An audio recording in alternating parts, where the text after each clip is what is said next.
Hi, my name is Clare and I've been working as a florist for the last 11 years and I just wanted to show you a little quick and easy thing to do today, especially coming up to Mother's Day. It might be an idea for a gift for somebody, or just to make your own mum smile, or auntie or sister or whoever it is. So I've gone out into my garden and picked up a few random things. There's not a lot at the minute with colour, but there is a little bit. So before you go into any garden to cut things, make sure and ask permission, and cut a few nice things to go in the house. I've found myself a jar. It doesn't matter how big or how small it is. This is just one I had around, and I'm going to put a few things in it. So I have filled up about half of the container of water. You can see it there.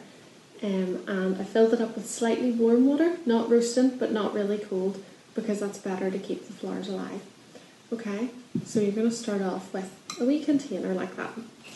And what I'm going to do is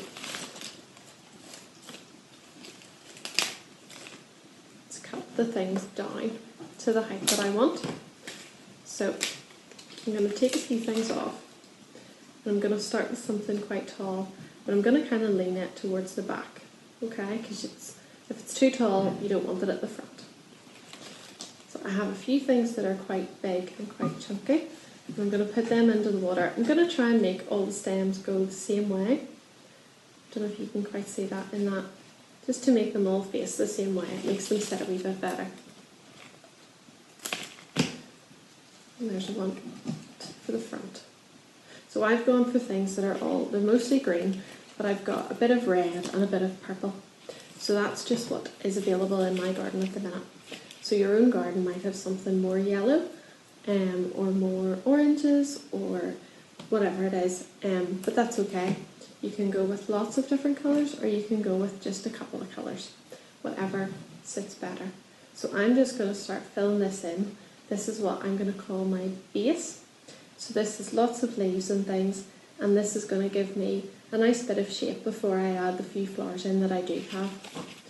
So I've got a wee bit of red there, and some red there, and some red there. And that kind of makes it look like an all-round thing. So that's because my container is quite round. So if you've got a square container, you can do a slightly different shape, or you can work in a different way, that's fine. But it's generally good.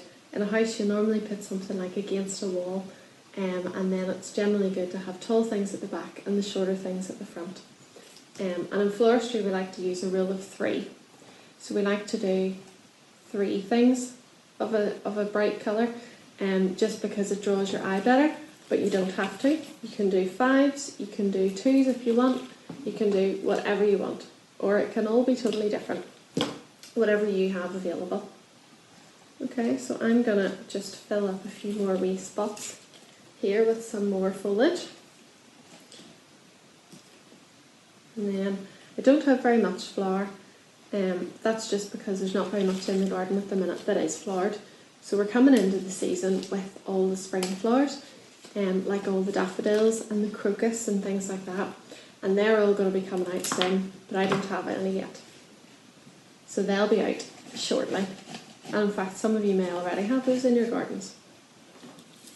So I only have 3 things of flower, and I am going to put them one at the back, nice and tall. Then I've got a really chunky one this side, and then I've got a smaller one that I'm going to put in there. Okay, so I know it's a wee bit hard to see, but if I do it that side where you can see it. So I've got lots of colour all around. I've got lots of foliage going in and around, and if you can see there, all of the stems are in the water. So that's very important that you don't cut things too short that they don't fit in your water. Everything obviously needs to drink, so you need to make sure that it's getting the water that it needs. And if you do this in your own house, every couple of days, and maybe every 3 days, if you take things out and you empty the water totally out, and then you refill it with a wee bit of lukewarm water. That means your display will stay fresher for longer.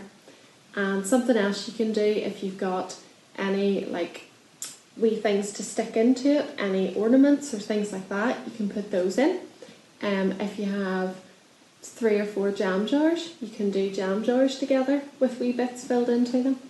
And another thing you can do, if you don't have any jars or any vases, is a glass. So if you have a nice shaped glass in your house or a jug or something like that, you can fill it with a bit of water and put some flowers in it. So just make sure that you ask whoever you're cutting or whoever's garden you're using that you're allowed to cut things before you go and cut them. But that might be a fun thing to do in the afternoon on a nice sunny day. Go out and forage some things in the garden, make a display for somebody and put it somewhere in the house, nice and bright and cheerful. Okay?